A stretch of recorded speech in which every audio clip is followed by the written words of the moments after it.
Hello everyone, welcome back to my channel Medicos Learn and Grow Up. Today's topic pathogenesis of chemical injury. It is an important topic as an exam point of view, and as a medical student you have to know what is a chemical injury. Chemical injury की pathogenesis क्या है और cell injury में chemical कैसे injury cause करते हैं.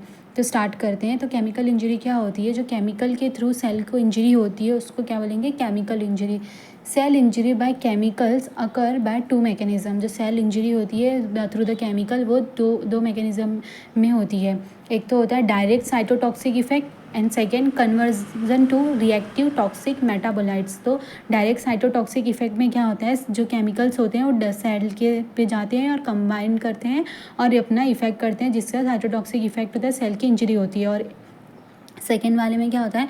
Conversion to reactive toxic metabolites. इसमें क्या जो केमिकल्स होते हैं वो दूसरे फॉर्म में कन्वर्ट होते हैं और रिएक्टिव टॉक्सिक मेटाबोलाइट्स का फॉर्मेशन करते हैं जिससे क्या करते हैं वो सेल को इंजरी करवाते हैं. तो डायरेक्ट साइटोटॉक्सिक इफेक्ट में क्या होता है? केमिकल आते हैं और सेल से कंबाइन होंगे और सेल को इंजरी कॉज करेंगे.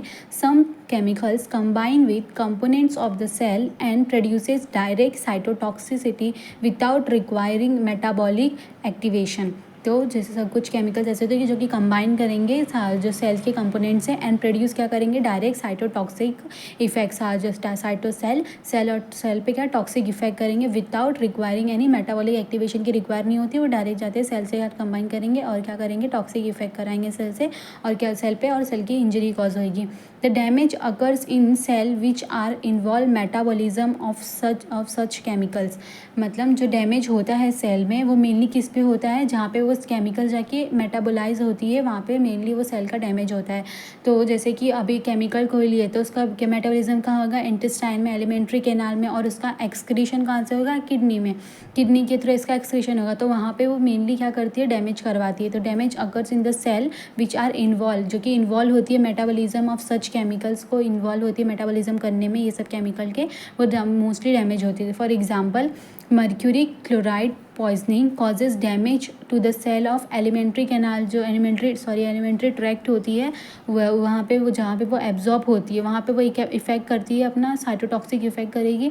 And then kidney where it excreted. Other example chemotherapeutic agents use in a treatment of cancer.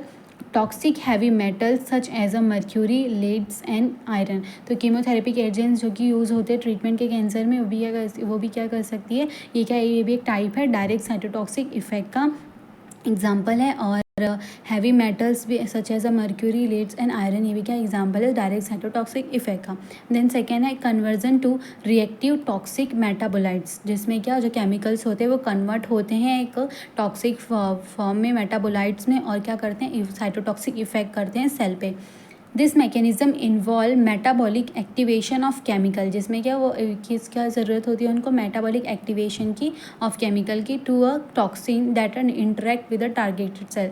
तो ये क्या करती है इन मैकेनिज्म में? ये क्या मेटाबॉलिक एक्टिवेशन कराती है केमिकल का किस में? एक टॉक्सिन में टू अ टॉक्सिन जो कि इंटरेक्ट करेगी सेल का टारगेटेड सेल पे, सेल कंपोनेंट्स, और उसका साइटोटॉक्सिक इफेक्ट करेगी उस पर.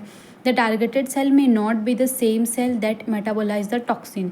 ये टारगेटेड सेल इसमें ऐसा ज़रूरी नहीं है कि वही सेल है जो कि मेटाबॉलिज्म में इन्वॉल्व होता है. जैसे कि इसमें क्या होता है कि वो सेल मेनली इफेक्ट होते उसका इफेक्ट होता है जो कि मेटाबॉलिज्म में इन्वॉल्व होते हैं. इसमें क्या है? The targeted cell may not be the same cell that metabolise the toxin.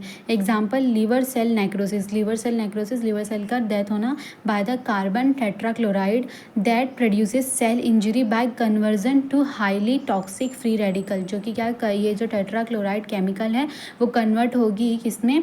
Highly toxic free radical में. फ्री रेडिकल जो कि एक टॉक्सिक सब्सटेंस होता है. फ्री रेडिकल्स क्या होते हैं वो समझने के लिए आप मेरी फ्री रेडिकल्स की वीडियो देखेंगे तो वो अंडरस्टैंड हो जाएगा. लिंक डिस्क्रिप्शन में दे दूँगी. तो ये फ्री रेडिकल इन शॉर्ट क्या होता है? ये अनस्टेबल होते हैं और हाईली रिएक्टिव होते हैं बिकॉज उनके जो आउटर ऑर्बिट होते हैं उसमें अनपेयर्ड सिंगल इलेक्ट्रॉन होते हैं जिसकी वजह से वो हाईली रिएक्टिव होते हैं और टॉक्सिक सब्सटेंस होते हैं. अगर सेल कंपोनेंट से वो रिएक्ट करते हैं तो सेल को क्या करते हैं? डैमेज कॉज करवाते हैं. तो जो कार्बन टेट्राक्लोराइड है वो कन्वर्ट होगी किसमें? हाईली टॉक्सिक फ्री रेडिकल में.